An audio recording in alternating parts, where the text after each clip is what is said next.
Let's see. Aha, it is zoomed in really far. Now it's not. Now it's normal. All right, so my unique perspective on being a remote worker in Ecuador while we're having power crisis. Yes, power crisis. There is a power crisis.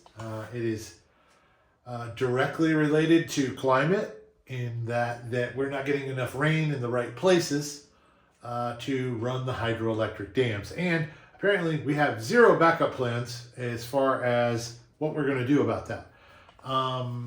What they are doing right now is they're bringing in power barges, which they can plug right into the grid.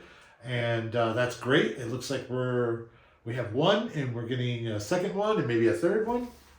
Also, this weather crisis is also affecting Colombia, where we get more power from. Unfortunately, they're not going to be able to give us as much power.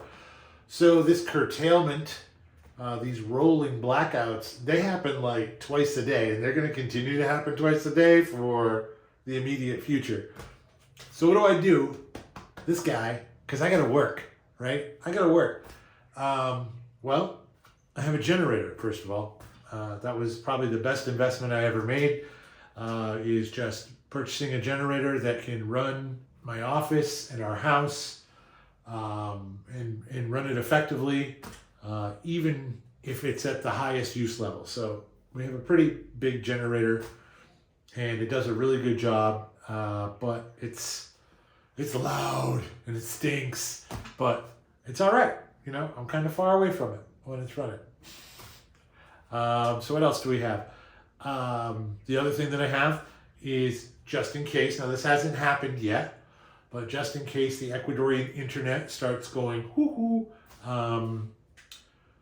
I have Starlink. Starlink is fantastic. It works really, really, really well.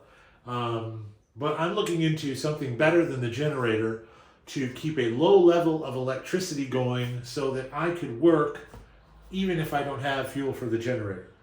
And what's that called? Solar. Yeah, I'm in the middle of the world, man. Why am I not using solar? Right, well, it's expensive. Batteries are expensive here. I would love to have a big lithium battery bank, but it's stupid expensive. So instead, what I think I'm going to do is something that I've seen some other industrious expats do, and that is to get an inverter, pile that on top of some batteries wired in parallel.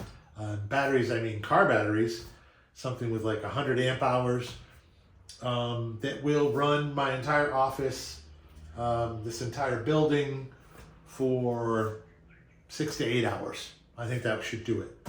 6 to 8 hours, and something that can run our Wi-Fi and internet 24 hours a day if need be, without drawing much power, but providing enough power that we can do that.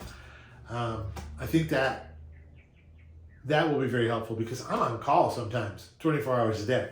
So, you know, if I've got we used to call it, I got the pager, I got the beeper. If I have the phone, I need to be able to receive phone calls and act on them.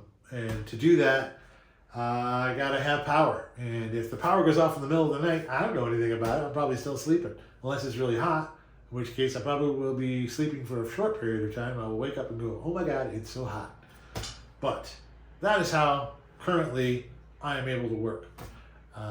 Like I said, rolling blackouts in the middle of the day between 3 and 5 hours long, rolling blackouts at night between 5 to 6 hours long. So actually 4 to 6 hours long, depends. Tonight it's a 5-hour one and ends at midnight. I'll probably just stay up just so I can be sure everything's ready for the morning when I have to work. So, it's getting a little grating. Would really like manageable power. So I'll probably be working on that in the next few weeks to come. Talk to you later.